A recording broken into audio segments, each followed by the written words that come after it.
Peace comes from within yourself. Do not look for it around you. Shakyamuni Buddha.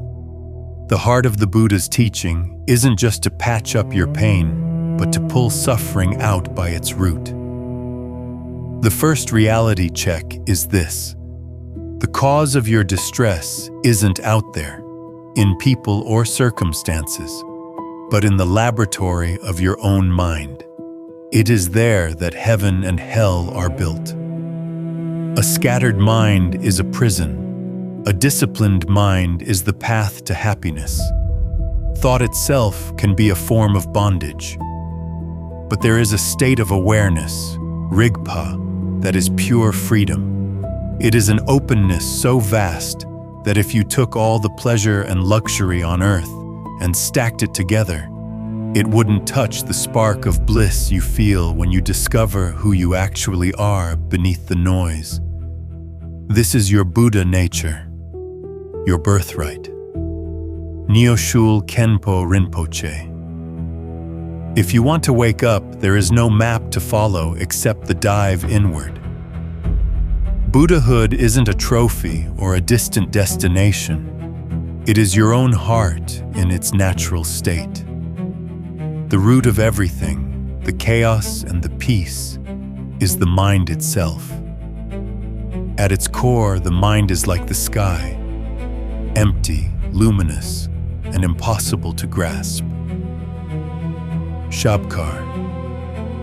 We suffer because we try to possess the impossible. We create an I, a me, and a mine, spending our lives running from what we dislike and clutching what we crave. Freedom begins when you meditate on the fragility of this ego and realize it's an illusion. So stay here, you lucky ones. Let go of the complexity and the daily confusion.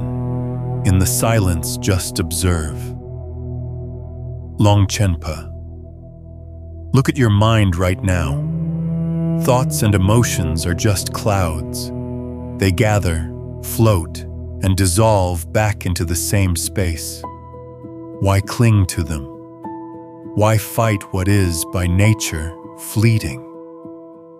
Everything is a dream projected by your own mind. Recognize the emptiness of these projections, and you are free in the middle of the chaos. Inside, whatever moves in your mind has no substance. It is empty. Padmasambhava. Stop labeling your experiences as good or bad. Let life come and go without resistance. What arrives will also leave. Be the sky that watches the clouds, even in the middle of your heaviest responsibilities. The only thing you truly need to know is your own nature. That is the medicine for every sickness of the soul. Your fundamental being cannot be stained by what happens around you. It doesn't arrive, it doesn't leave, and it doesn't change. When you understand this, hope and fear lose their grip. There is nothing left to wait for, and nothing left to fear. The enlightened know that everything is mind. Observe yours day and night. If you look closely, you will see nothing at all. So rest in that state which transcends ordinary vision. Milarepa. Don't worry about what's outside, and don't get lost in what's inside. Don't look anywhere. Just let it be. Empty, open, free.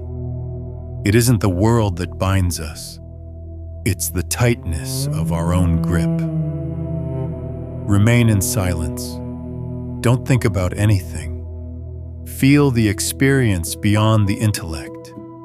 Open like infinite space. Tilopa.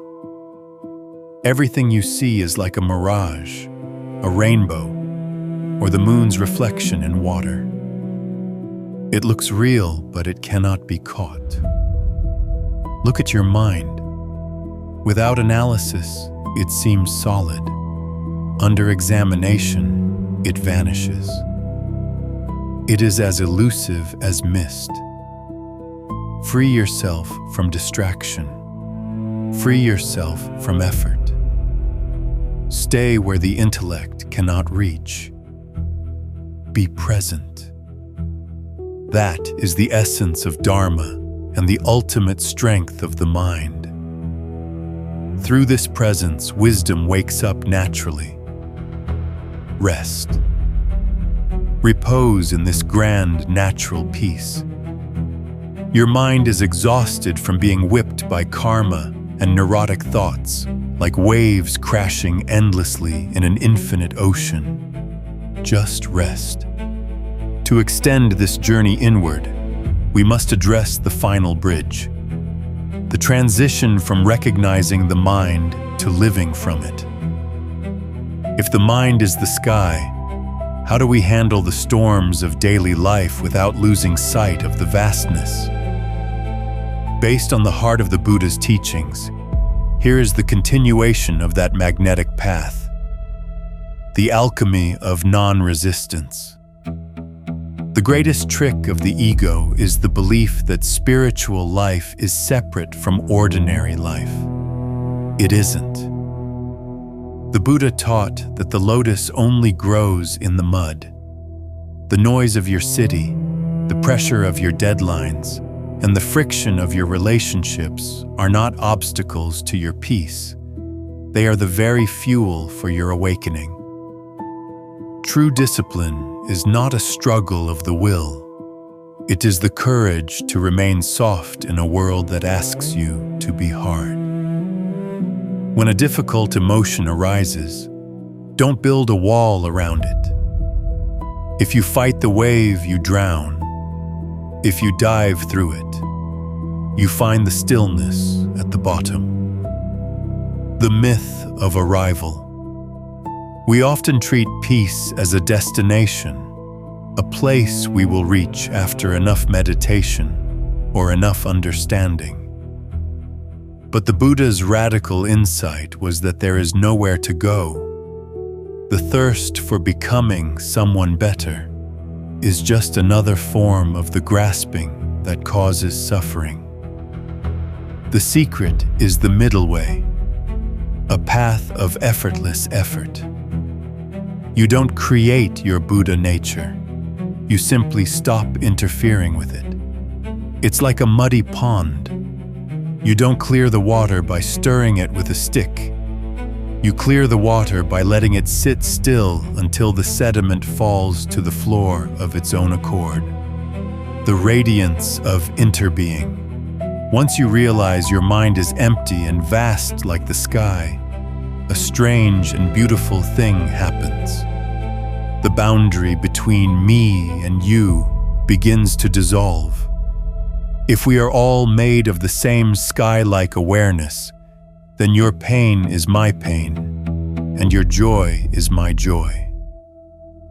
This is the birth of true compassion, karuna. It isn't a moral duty, it's a natural consequence of seeing clearly. When you stop clutching your own ego, your hands are finally free to help others. You realize that you aren't a drop in the ocean. You are the entire ocean in a single drop. The great unlearning spiritual growth is not about adding more knowledge to your head. It's a process of unlearning. It's stripping away the labels, the stories, and the shoulds until all that's left is the raw, vibrating reality of the present moment. The Buddha's final instruction was to be a lamp unto yourself. Don't believe these words because they sound poetic or ancient. Believe them because you have tasted them. Look at your mind right now. Is there a self there? Or is there just a shimmering stream of experiences? In that stream, there is no one to protect and no one to offend. There is only the flow. Stay in the flow. Trust the emptiness. Be the light.